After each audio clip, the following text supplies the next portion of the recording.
Assalamualaikum warahmatullahi wabarakatuh dan selamat sore sahabat budaya. Kali ini kita akan berada di Serambi Budaya dengan topik kearifan lokal dalam ritual Sirawu Sulo di Desa Pongka, Kabupaten Bone. Dan saya Fitriani Rahman yang akan menemani. Saya bersama dengan Ibu Dr. Fira M. Hum, dosen Departemen Sastra Daerah Fakultas Ilmu Budaya Unhas. Saya ingin menyapa dulu. Halo, Assalamualaikum Ibu Dafira. Waalaikumsalam warahmatullahi wabarakatuh.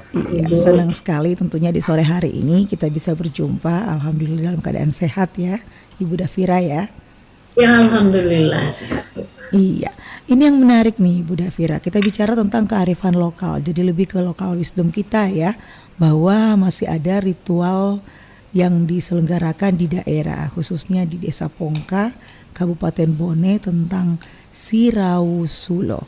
Mungkin ini perlu untuk diketahui lebih jauh seperti apa sih sebenarnya ritual Sirawu Sulo ini. Silakan Ibu Dr. Dafira. Bu, selamat sore, assalamualaikum warahmatullahi wabarakatuh untuk seluruh pemirsa dan pencinta budaya lokal dimanapun berada. Salah satu tradisi yang masih hidup hingga sampai sekarang di Kabupaten Bone yang disebut dengan Sirawu Sulo itu adalah salah satu kegiatan budaya yang intinya adalah inti kegiatan itu mereka saling melempar api, tetapi itu tradisi itu di dalamnya ada beberapa ritual yang dilaksanakan. Jadi masyarakat bersendah gurau, masyarakat mengungkapkan rasa gembira dengan menggunakan media api. Kita yang di luar mungkin merasa ngeri karena berbicara soal api, kita selalu merasa bahwa itu image kita lari pada hal yang berbahaya. Tetapi di Kabupaten Bone khususnya Desa Pongka itu menjadi media pesta rakyat, media mereka mengungkapkan rasa senang, dan itu biasa mereka lakukan 2 tahun sekali atau sesuai kebutuhan mereka. Barangkali untuk sementara itu Bu yang saya bisa kemukakan. Ya, ini biasanya kalau ritual seperti ini dimanfaatkan untuk acara apa saja Ibu? Mereka biasanya panen atau itu sesuai petunjuk, ada namanya di sana Sandro yang selalu memimpin ritual yang akan dilakukan itu berdasarkan petunjuk yang mereka dapat. Jadi meskipun bukan terkait dengan tema pesta panen, tetapi kalau Sandro ini mendapatkan mendapatkan petunjuk bahwa harus dilakukan, maka harus dilakukan. Tapi dulu katanya waktu kami berkunjung ke sana itu 5 tahun sekali, tapi mungkin karena kebutuhan berubah sekarang menjadi per tahun sekali dilakukan. Jadi bukan tiap tahun Bu ya. Jadi kalau panen, meski panen tetapi tidak berarti pada tahun-tahun tertentu, itu saja. Jadi memang ada satu pimpinan ritual ya yang dipercayakan untuk mengetahui waktu-waktu yang tepat untuk menyelenggarakan Sirawu Sulo. Seperti itu ya Bu ya. Nah ini kan local wisdom memang karena dia ini mungkin perlu ya sahabat budaya juga ketahui, Sirawu Sulo itu sepertinya saling melempar api begitu, melempar sulo ya, lebih tepatnya obor gitu ya Bu Dafira ya.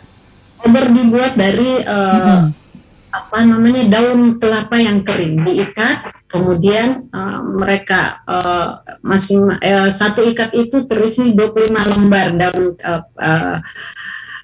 daun kelapa yang kering, kemudian mereka dan ada sebuah kebiasaan kalau sebelum mereka masuk dalam lapangan ada oleh Sandro mereka diberi minyak sebagai penangkal untuk tidak misalnya terkena api begitu. Api tapi tidak akan meluap dan lain sebagainya. Jadi mereka diberi dulu semacam tameng untuk tidak terluka seperti itu. Iya, jadi ada doa-doa dulu yang menemani begitu ya, tentunya. Sudah diberi isi mantra doa oleh Sandro itu, pimpinan ritual itu kemudian digunakan oleh siapapun yang ingin masuk dalam arena perang api itu. Iya, kalau boleh tahu sebenarnya Ibu, apa maknanya atau maksudnya sehingga ritual ini masih terus untuk dikembangkan sampai saat sekarang? Nah, sebenarnya ini adalah salah satu cara masyarakat yang ada di Pongka itu untuk mengenang bahwa mereka sebenarnya itu berada di Kabupaten Bone, tetapi penduduk aslinya sebenarnya bukan orang Bone, tapi imigrasi dari Kabupaten Sopeng. Jadi waktu itu mereka memperingatinya sebagai mengingatkan mereka bahwa dulu kami berada di sini karena salah seorang raja yang ada di Sopeng itu tidak berseberangan dengan raja yang sedang bertahta saat itu, sehingga dia mencari pemukiman baru, dan itulah yang ditemukan dengan Pongka. Konon sejarahnya bahwa rombongan yang meninggalkan wilayahnya itu membawa gendang. Jadi membawa gendang, saya tidak tahu gendang apa. Setiap wilayah yang disinggahi, gendang itu akan mengeluarkan bunyi yang berbeda. Dan ketika tiba di Pongka itu bunyinya pongka yang artinya apa?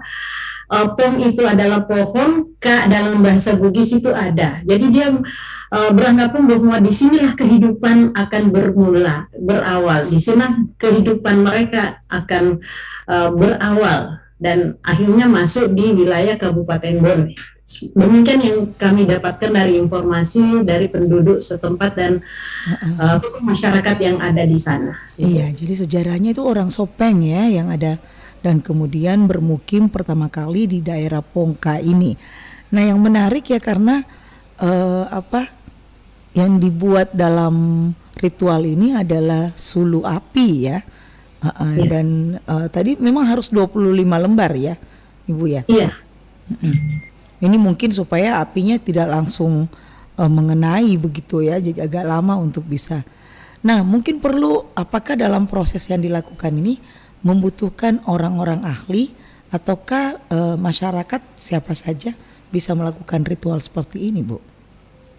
Tradisi saling lempar sulu itu siapapun boleh, sepanjang dia telah menggunakan minyak kelapa yang diberikan oleh pimpinan ritual itu, siapapun boleh.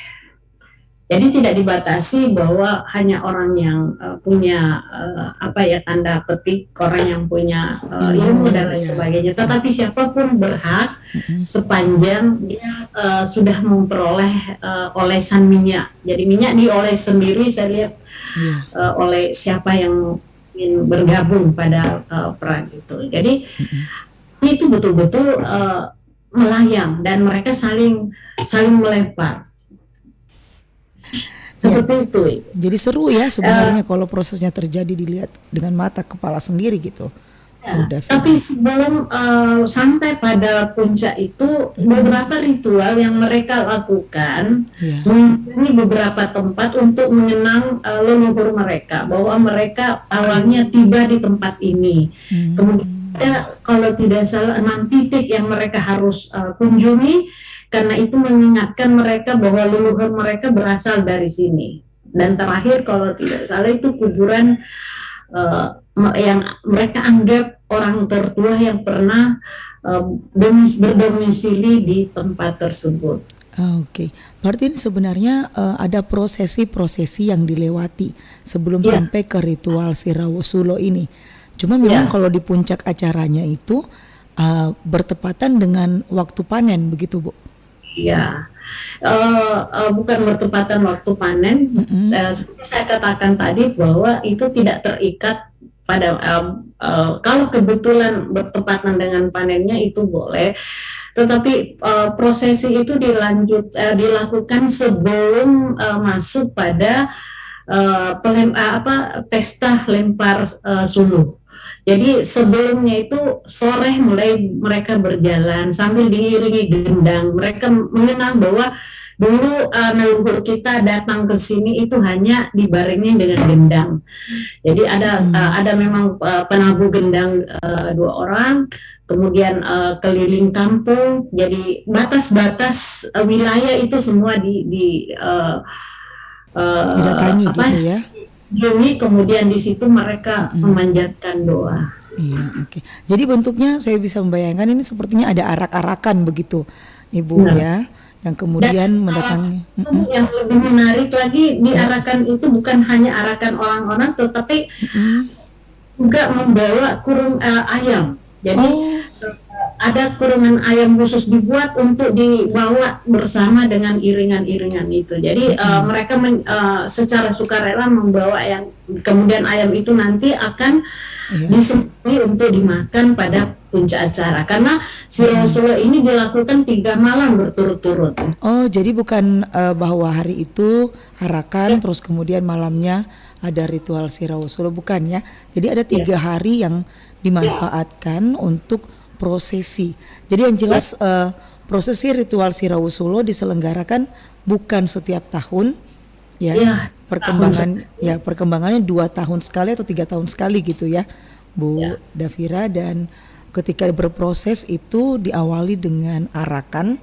Ini arakannya bisa banyak orang gitu ya, Ibu Davira ya. Lumayan banyak karena ayam saja itu biasa sampai lebih 10 kurungan. Jadi satu ayam itu ditandu oleh 2 orang, kemudian ada hampir 20 kurungan ayam. Itu baru ayam, tapi ada juga yang tidak membawa apa-apa juga ikut. Sehingga masyarakat secara beramai-ramai mereka melakukan ritual itu. Jadi ada yang dikunjungi itu batas-batas wilayah. Misalnya dulu nenek leluhurnya tiba di sini, kemudian berjalan kemana, dan terakhir itu pada makam leluhur mereka. Setelah itu barulah pada lapangan tempat medan mereka Sirausula saling melempar api. Apakah ini maksud bahwa mereka sedang menjalankan ritual bersyukur mungkin ya, bahwa kemudian mereka sampai saat ini masih bisa berada di tempat itu turun-temurun begitu barangkali maksudnya, Bu ya? Ya, betul. Iya. Baik, sahabat budaya, sebentar kita akan lanjutkan. Bu Davira, sangat menarik sekali karena tentunya pendengar kita juga tidak semuanya mengetahui bahwa ada sebuah ritual yang masih terus berkembang sampai saat ini menjadi sebuah kearifan lokal di Desa Pongka, Kabupaten Bone. Dan kita akan lanjutkan dengar sahabat budaya setelah kita dengarkan lagu berikut ini.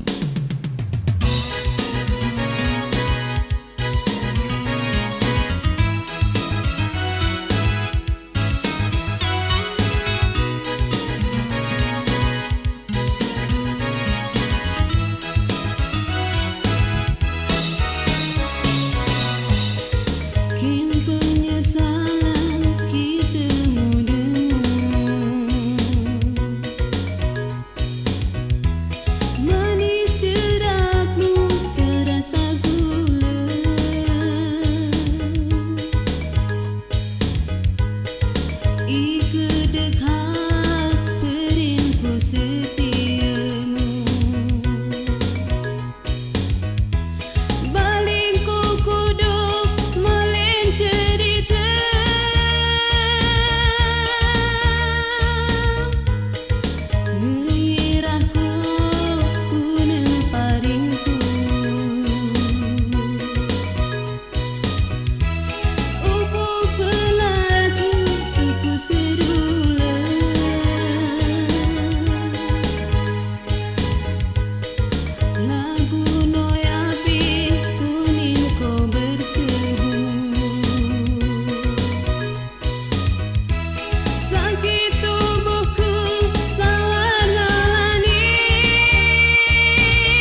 Baik sahabat budaya, kita lanjutkan lagi kebersamaan kita di Serambi Budaya bersama dengan Ibu Dr. Davira M. Hum, dosen Departemen Sastra Daerah Fakultas Ilmu Budaya UNAS.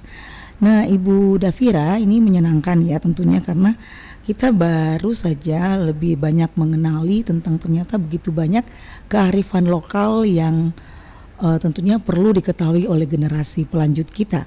Ini bagian dari mengetahui sejarah-sejarah masa lalu.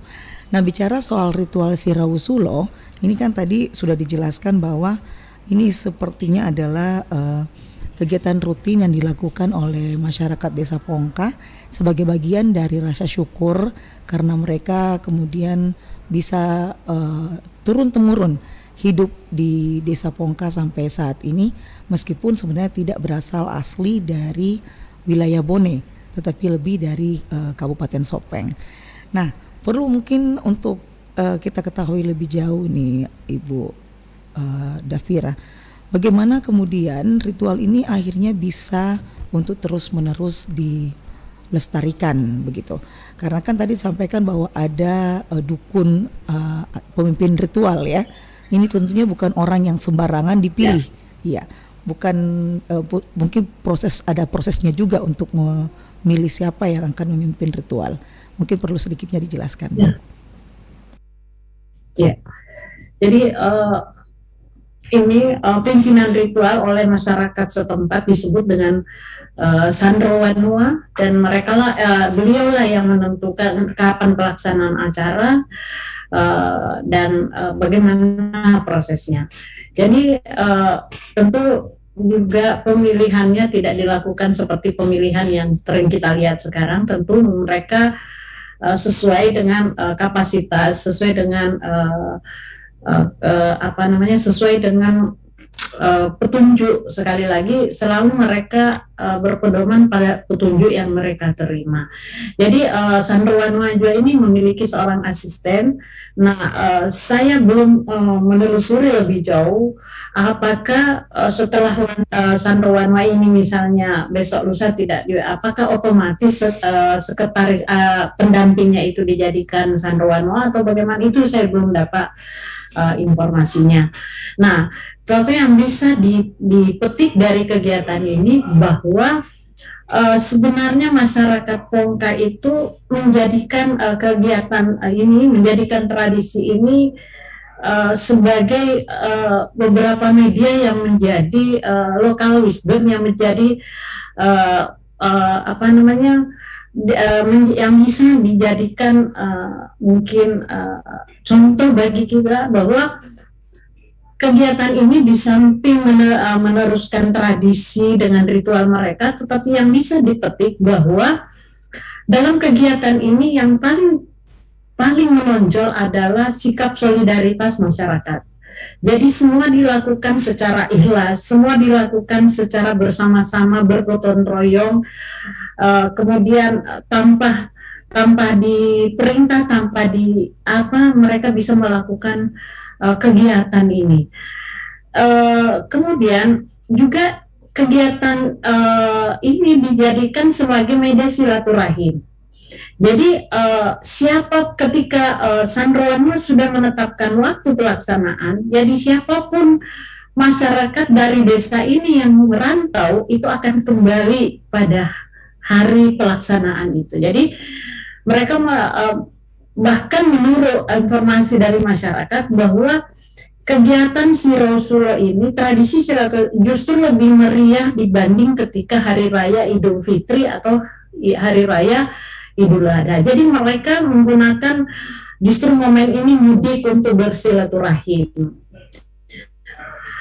Untuk itu seperti itu yang saya bisa petik dari kegiatan ini. Jadi ada beberapa sebenarnya kearifan lokal di dalamnya, seperti misalnya bagaimana mereka menghargai leluhur. Itu artinya bisa diaplikasikan di dalam kehidupan sehari-hari bahwa menghargai sesama itu adalah sebuah kearifan budaya yang harus diwariskan hingga sekarang. Jadi dengan menghargai leluhur dan dengan melakukan kegiatan-kegiatan mengingat jasa-jasa mereka sehingga mereka sampai hari ini ada di tempat itu dan lain. Dan yang terakhir tentu sebagai ungkapan rasa syukur dengan jadi mereka mengungkapkan rasa gembira, mengungkapkan rasa syukurnya dengan cara saling melempar api. Dan menurut informan bahwa api tidak selamanya selalu dikaitkan dengan kekerasan, dengan hal yang keras, tetapi api juga itu bisa disimbolkan sebagai apa namanya? Bisa disimbolkan sebagai satu cahaya kehidupan. Jadi bahwa dengan api orang bisa hidup, dengan api orang bisa memasak misalnya. Dulu belum ada listrik, belum ada gas dan lain sebagainya. Dari semuanya dari api. Jadi bisa mereka jadikan sebagai sumber kehidupan. Seperti itu. Ya, jadi lebih ke bagaimana kemudian api itu dianggap sebagai cahaya begitu kehidupan mereka gitu ya, Ibu Dafira ya. Iya. Iya, seperti itu. Baik, pendengar Anda, sahabat budaya juga bisa ikut bergabung dengan kami. Silakan di 0811 400 9250. Kita masih berbincang tentang sebuah ritual Sirawusulo yang masih tentunya dilestarikan oleh masyarakat kita saat sekarang, bagaimana kemudian ini menjadi bagian dari bagaimana ada sumber kehidupan. Jadi kegiatannya ini memang harus selalu di bulan-bulan tertentu, Ibu Dafira, ataukah bukan disesuaikan saja dengan apa yang menjadi penerawangan atau apa yang menjadi pimpinan ritual pilih waktunya? Ya, betul. Jadi tanggal dan waktunya pun itu kebetulan kami berkunjung 2018 ya. Yeah. Itu waktu dan penetapan waktu dan harinya pun itu sesuai petunjuk Sanrowanwa. Jadi semuanya diserahkan kepada pimpinan ritual tanggal pelaksanaannya. Apakah ada semacam rapat masyarakat adat lah misalnya untuk menentukan waktu? Seperti itu. Justru yang menetapkan adalah Sanrowanwa, kemudian penetapan waktu kemudian penetapan waktu yang telah ditemukan oleh Sanrowanwa, kemudian itu disampaikan kepada masyarakat desa dalam bentuk pertemuan desa. Oh, jadi memang ada khusus gitu ya. Nah, kalau Sanrowanwa sendiri sebenarnya proses pemilihannya seperti apa, Ibu Dafira? Apakah memang juga hasil dari masyarakat atau spesial gitu untuk bisa menentukan? Itu pemilihan Sanrowanwa itu sendiri berdasarkan dari sepertinya itu dilakukan setelah turunan yang terdekat dari Sanrowanwa sebelumnya. Oh iya. Baik. Jadi secara awam cara penunjukannya tidak melalui pemilihan. Berarti memang sudah ada yang ditunjuk secara ya versi dewata lah seperti itu ya. Kalau versinya orang dulu begitu, Ibu Dafira ya. Baik. Dan sahabat budaya silakan di 0811 400 9250 kembali bisa digunakan line telepon kita untuk kita mengetahui lebih jauh tentang bagaimana sebenarnya ritual Sirawusulo ini dilakukan. Yang jelas tadi sudah dijelaskan dengan sangat gamblang bahwa ini berlaku selama 3 hari 3 malam. Nah, apakah dalam proses ini ada acara makan bersama, Ibu Dafira, dengan memotong ayam tadi? Iya, betul ada. Bahkan tapi itu dilaksanakan sepertinya rumpun yang melaksanakan. Oh, iya. Jadi misalnya pendatang boleh memilih di mana saja kami akan berkunjung. Jadi setiap rumpun itu ada yang memotong kuda, ini juga ayam ini, karena ayam-ayam ini satu kurungan itu berisi 10 loh. Dan itu ya betul, dan disembelih untuk dikonsumsi secara bersama-sama. Dan saya melihat bahwa dimanapun di Sulawesi Selatan ini biasanya tradisi-tradisi atau ritual dilakukan ditutup dengan makan bersama. Itu artinya bahwa kita di Sulawesi Selatan pada intinya adalah selalu menonjolkan kebersamaan, kekeluargaan, begitu Ibu Dafira ya. Nah, beberapa tradisi tim kami kunjungi seperti itu, selalu ada, hanya kadang tempatnya yang berbeda, ada yang di bawah pohon, ada yang di aula, ada yang itu berbeda, tapi pada dasarnya intinya seperti itu. Kalau waktu kunjungan 2018 itu dilaksanakan di mana Ibu Dafira? Makan bersamanya itu ada panggung khusus di lapangan itu, di tempat pertunjukan Sirausulo itu ada semacam bangunan di situ, dan di situ dilaksanakan. Dan selain itu juga setiap rumah, jadi setiap rumah itu menyiapkan, memang rumahnya dikunjungi meskipun tidak dikenal. Jadi kami boleh bermalam meskipun tidak kenal pemilik rumahnya. Jadi mereka semua ada siap. Setiap rumah itu menyiapkan menu yang luar biasa.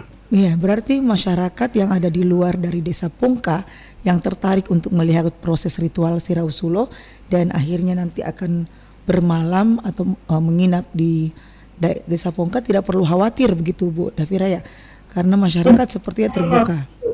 Hotel rumah itu menjadi hotel saat acara itu berlangsung.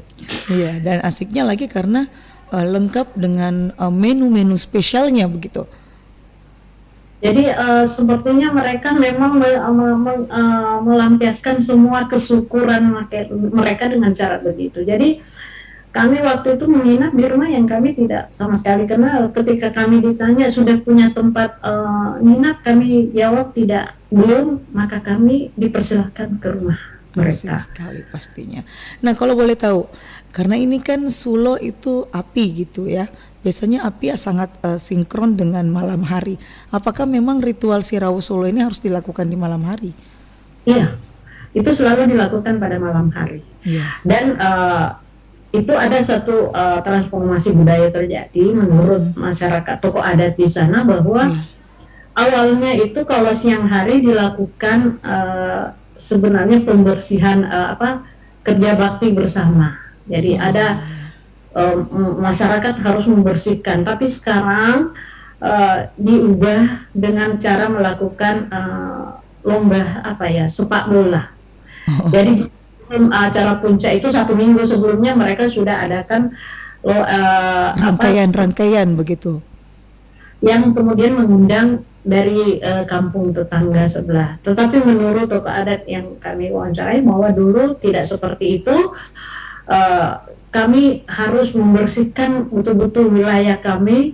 Jadi setiap RT itu bertanggung jawab atas kebersihan lingkungannya masing-masing. Tapi sekarang meskipun itu tetap diperhatikan, tetapi ditambah dengan tradisi pertandingan sepak bola. Jadi besar-besaran mereka 1 minggu itu mereka melakukan kompetisi sepak bola sampai puncak acara hari H itu.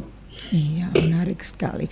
Jadi memang kemeriahan ini bisa dirasakan tentunya, dan masyarakat di luar Desa Pongka bisa ikut merasakan itu di tahun-tahun yang sudah ditentukan.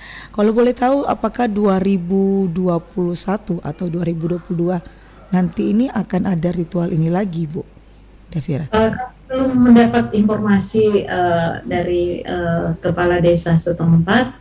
Kami juga waktu itu berpesan bahwa mohon kalau ada acara kami dihubungi, tapi sampai hari ini kami belum saya tidak tahu apakah dihubungi, tapi jangan sampai mereka melakukan secara terbatas karena pandemi ini, atau sama sekali mereka tidak melakukan, karena pasti mereka juga terkait dengan kondisi kita sekarang. Iya, bisa jadi ya.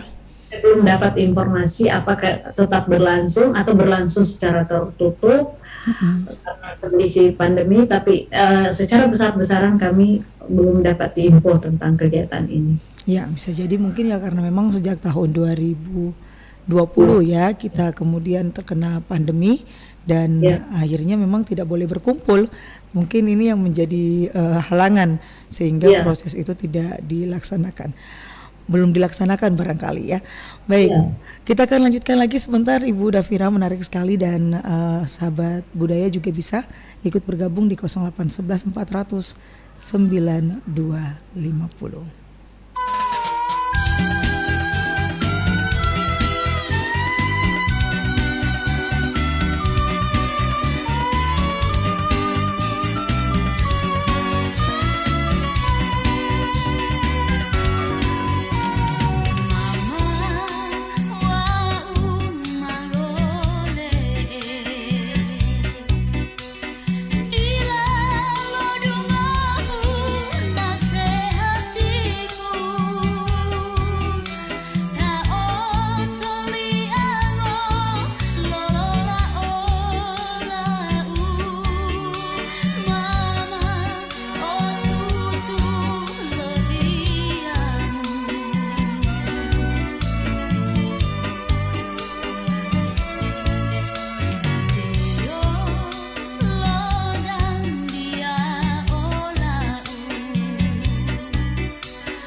Baik, sahabat budaya, kita melanjutkan kebersamaan kita, dan Ibu Dafira, kita berada di penghujung perbincangan kita. Mungkin ada yang sebaiknya bisa menjadi pengingat kita semuanya bahwa kearifan lokal ini bukan sesuatu yang kemudian harus ditinggalkan ya, tetapi lebih kepada dilestarikan untuk diketahui anak cucu kita. Katanya sih budaya kita itu adalah jati diri bangsa, bagaimana Bu Dafira ya. Jadi ini juga bagian yang sangat penting untuk kita memberikan nilai edukasi. Nah, mungkin di penghujung perbincangan kita setidaknya ada yang ingin disampaikan sehubungan dengan ritual Sirawusulo ini. Silakan Bu Dafira. Makasih Bu, dan pemirsa semua yang ikut dalam acara ini, bahwa kearifan lokal itu sebenarnya bukan hal yang sebagian dikatakan orang bahwa kearifan lokal itu hal yang identik dengan kedahuluan, identik dengan kekunuan, tapi itu adalah peninggalan leluhur yang bisa menjadi jati diri bangsa kita. Seperti contoh misalnya solidaritas. Nah, itu bukan itu terlahir dari leluhur, tetapi sampai sekarang dalam kehidupan kekinian itu penting ditingkatkan terus. Karena tanpa itu saya tidak bisa bayangkan, tanpa solidarity, tanpa rasa kebersamaan, tanpa rasa perhatian kepada sesama, maka apa yang menjadi ikon orang Bugis Makassar, Siri Napace, itu tidak ada. Jadi itu sebenarnya itu bisa dijadikan sebagai wadah pembentukan karakter khususnya bagi orang Bugis Makassar dan tentu Indonesia secara umum, bahwa solidarity itu tidak ingin melihat sesamanya menderita, tidak, dia ingin saling membahu dalam kondisi apapun juga. Kemudian saling menghargai. Jadi bagaimana masyarakat Pongka bisa dipetik sebagai sebuah kearifan lokal yang bisa dibawa pada kehidupan kekinian, bagaimana masyarakat Pongka menghargai sesama, menghargai tamu meskipun mereka tidak kenal. Jadi, dan itu dalam kondisi kekinian itu perlu ditanamkan kepada generasi penerus kita, generasi muda sekarang. Bagaimana menghargai orang lain, bagaimana menghargai orang yang lebih tua misalnya, dan karena kalau itu tidak ada, maka saya tidak bisa bayangkan bagaimana generasi selanjutnya akan hilang sikap saling menghargai, sikap saling mengingatkan, karena kita orang Bugis Makassar terkenal dengan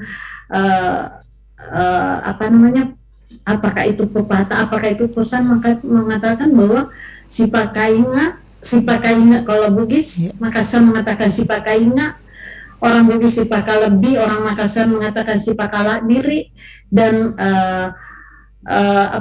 lagi satu si pakalebi si pakatau.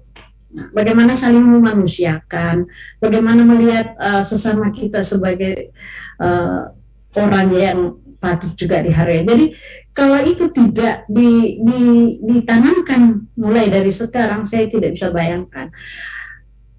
Sekarang saja kita melihat bagaimana remaja, bagaimana anak-anak dulu, kita kalau lewat di depan orang itu pasti ada simbol yang tanpa disuruh membungkuk sambil tangan kanan di depan. Nah, apakah itu masih ada?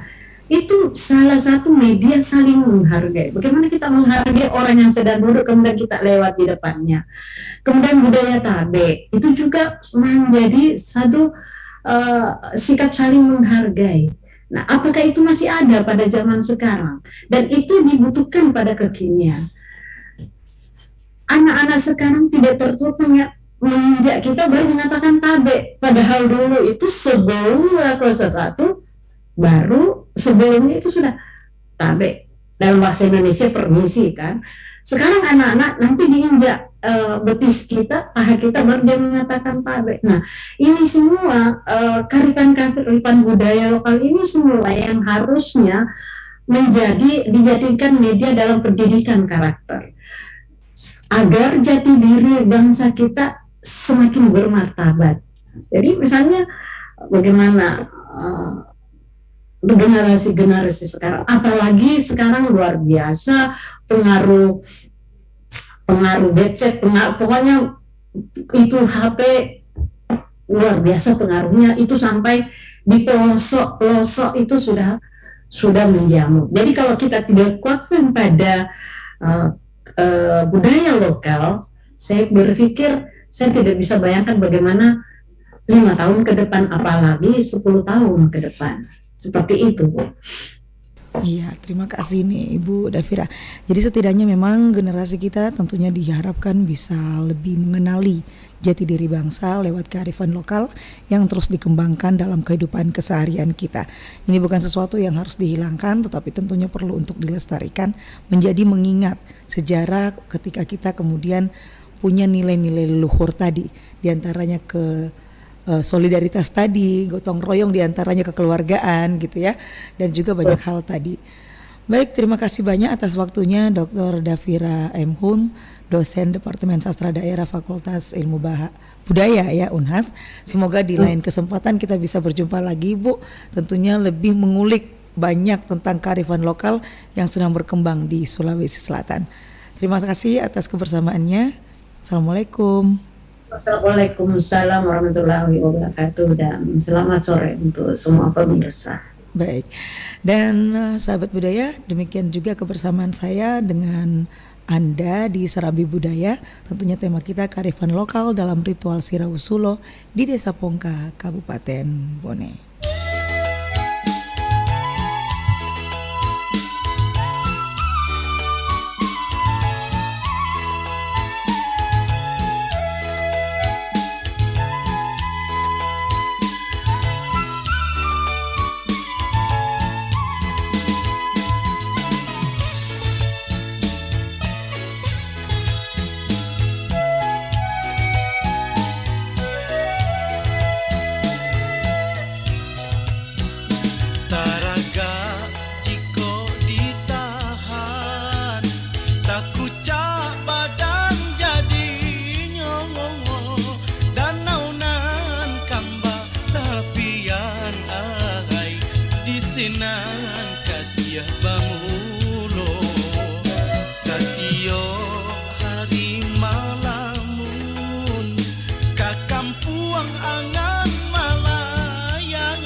Sewai turindu lasan sai den dia